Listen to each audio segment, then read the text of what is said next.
Madam వచ్చేసి MA BEd MBA qualification.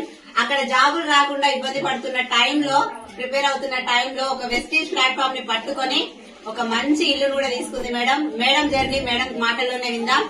Hearty congratulations Sarvasri Mallikarjun madam. Thank you so me much. Journey మా అందరికి inspiration. మీ మాటలు, మీ success journey. Thank you friends. ఇవాళ నేను ఇంత హ్యాపీగా ఉండడానికి కారణం నిజంగా వెస్టీజ్ లేకుంటే మాత్రం నా లైఫ్ ఈజ్ జీరో. నా education before MA BEd MBA ఒక గవర్నమెంట్ జాబ్ కోసం నేను 25 years ఎడ్యుకేషన్ కంప్లీట్ చేసి 10 సంవత్సరాలు నేను గవర్నమెంట్ జాబ్ కోసం ప్రాక్టీస్ చేస్తూ వస్తున్నా. బట్ అక్కడ రాలేదు.